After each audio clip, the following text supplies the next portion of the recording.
Steve. Hello, David. We'll jump straight into this. Yep. In your opinion, or Inskin's opinion, can brands be built online?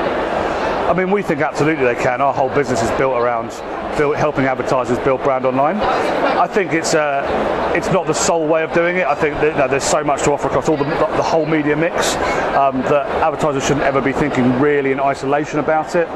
Even some of the very, very famous online brands are now starting to do lots of offline media.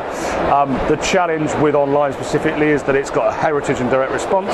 It's ultimately very, very measurable. So the tendency is to try and measure it to within an inch of its life.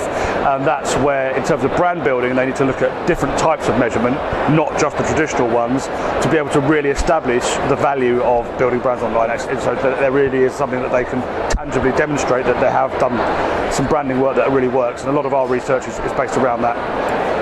So linked to that, I suppose, as more budgets go into digital, and it's quite often seen as more of a sort of short-term media, is there a chance that advertisers are becoming more too short-termist for their own good? I mean, it's a difficult one to answer, but I think that's certainly a risk. I mean, digital drives very obvious business results. It's very easy for advertisers to say, I put £1 in and I got £2 out, and that worked really well for me.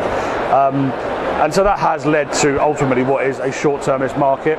I think it's up to businesses like us and other people here today to demonstrate to advertisers that there are other ways of measuring ROI beyond purely direct response, to take a more medium-term approach. But if you look at the big brands in the world, none of them were built on a very short-term basis. They've been built over decades, and that's part of the ongoing process of engaging with consumers.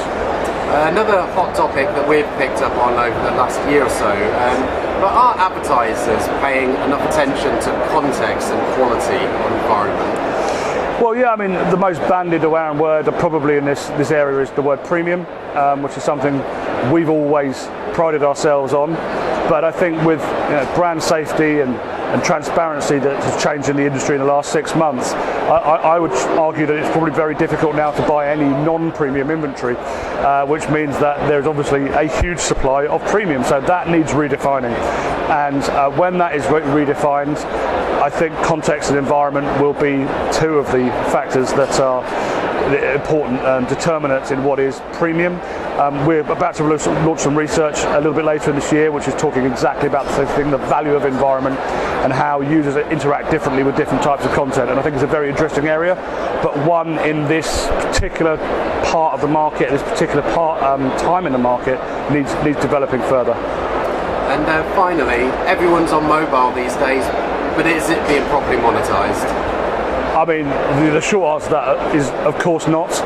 There is a huge, people are on their phones all the time. There's a huge supply of mobile inventory, and grappling with this monster is going to take time. So, the differences that we've seen is obviously the mobile is a much smaller device, so therefore there's less real estate to play with than on a traditional desktop or a tablet. But of course, it's where a lot of the traffic's migrating to, and it's creating huge amounts of volume. So, it remains a challenge and an opportunity as far as we're concerned. The challenge is the monetizing, but the opportunity is the volume and the scale, the ability to interact with users almost anywhere. Steve, thank you very much. David, thank you.